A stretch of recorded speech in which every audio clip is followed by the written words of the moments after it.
Okay? Okay? The class clown is going to show us how to use a table saw. Okay, I'd like to start off this evening by saying welcome.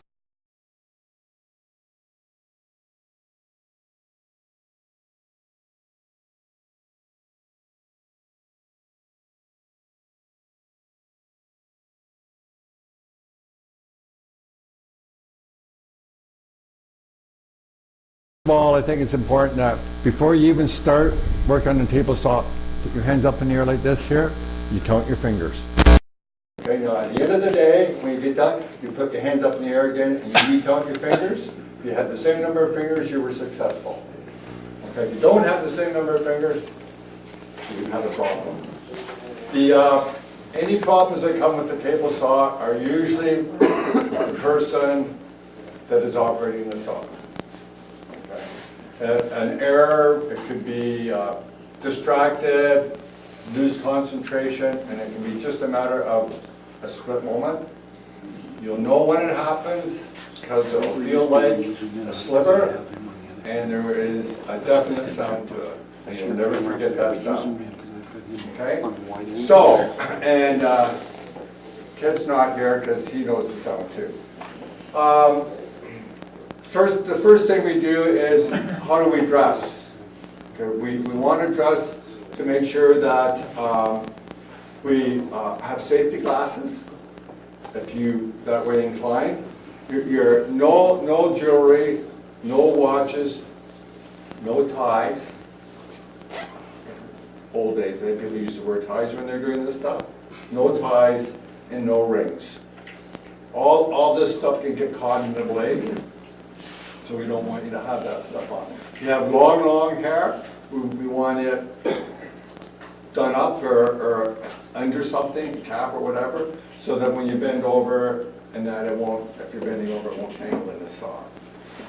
Footwear, we don't want open-toed shoes.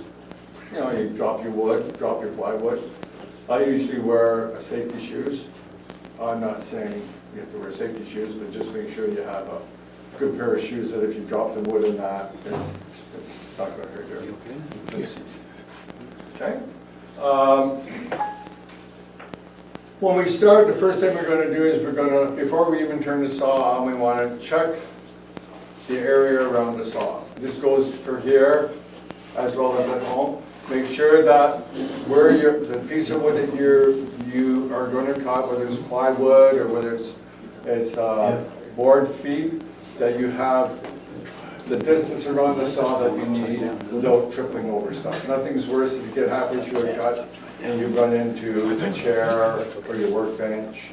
You've got to try to reach in and trip the saw off. So you make sure that that area is clear. You make sure that, obviously, that you don't have, you're working on one side, that there isn't stuff on the other side of your saw, tools or your wife sitting there, I don't know. You know, whatever you might have on the other side of the saw. So that your area here is also clean. Your runoff area is at the back of the saw, so when you're pushing into it, it is going to take the weight of your material at the other end. So obviously it has to be almost the same length as where you are, both width and length. So if you're cutting a sheet of plywood, you've got to make sure that your runoff table will be able to accept that full sheet of plywood, or from the end of the saw out. Okay. Now once you've done all that,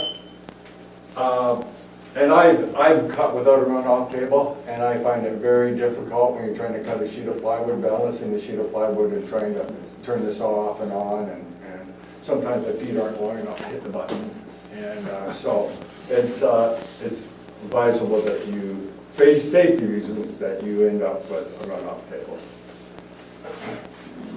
Even still before you turn the saw on, particularly here at the club, because you never know who has used the saw before you. You check the blade. If this is the blade you're going to use, you check the blade, make sure you check all the teeth to make sure that it hasn't cut any nails or that the carbide tips are in good shape. You check to see to make sure that the blade is fairly clean. If this was my blade, I would be cleaning it before I used it, because it's got some tar on it. That could grab your piece of wood and kick back on you, or bring it back on top. So you look at it for damages, loose teeth, and cleanliness and sharpness. Now the easiest way to test a blade is just take the blade, take your thumb, and just run a bit of it off. If you peel a little bit off your nail, your blade's sharp enough. Make sure you don't push too hard to go through your nail. Just lightly run your blade. This is a sharp blade. And then the next thing is just exactly what are you going to use the table saw for. If you're going to be doing any kind of cut that isn't a dado, or your blade is going to be hidden by the saw, by the wood, you want to use a riving knife. This one would be good for a riving knife is. This one would be good for going inside the wood, this riving knife. And when you look at the riving knife, you got to make sure that it is lined up fairly close within the thickness of the blade. If you have it tipped over, it will also cause you to bottom. So it's important that this riving knife is sitting in the right position.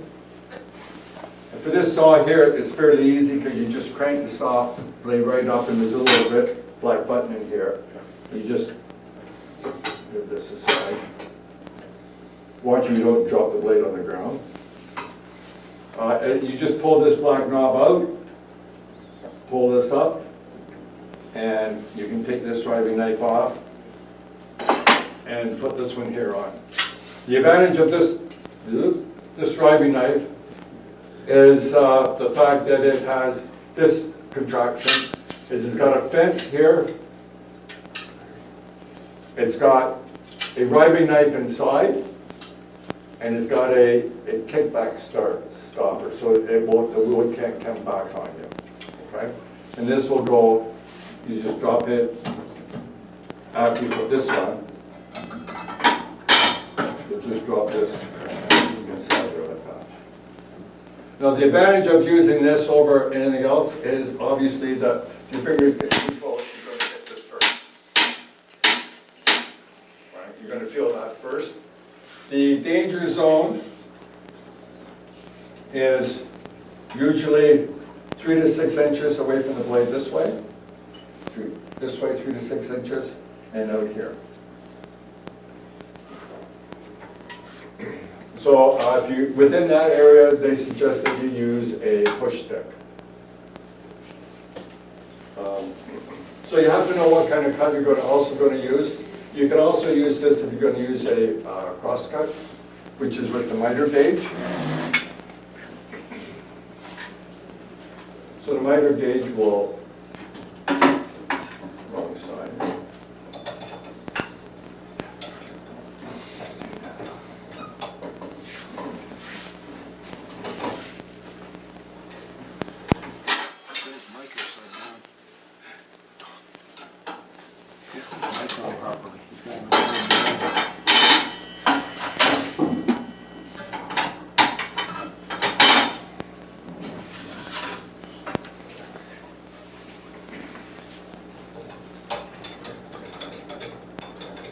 And the raising up and down should run smoothly. You shouldn't have to try to pull it really hard.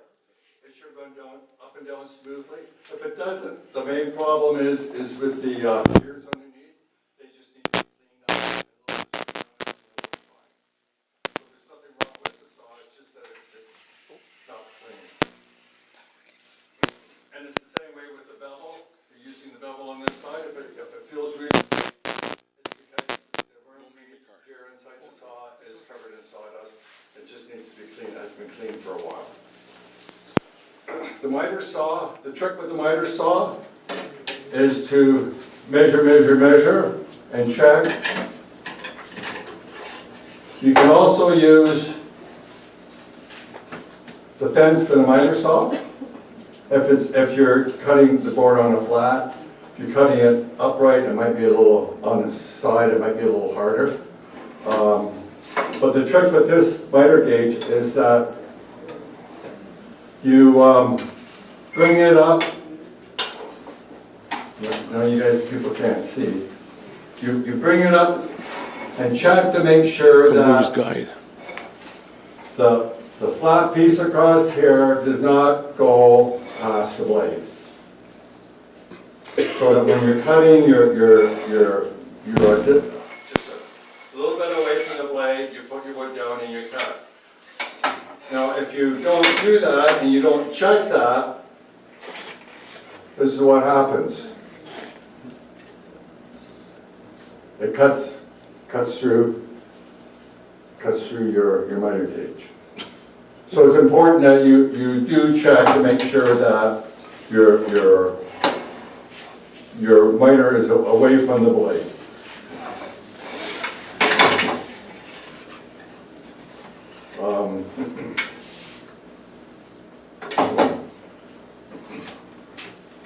The fence, the main thing with the fence, which is this here, this is for cross cut, this is for ripping. The fence, when you adjust the fence, you Can you put the fence on the other side of the blade? yeah. Or you want to just turn the... No, I'll just move it over. Just move this over.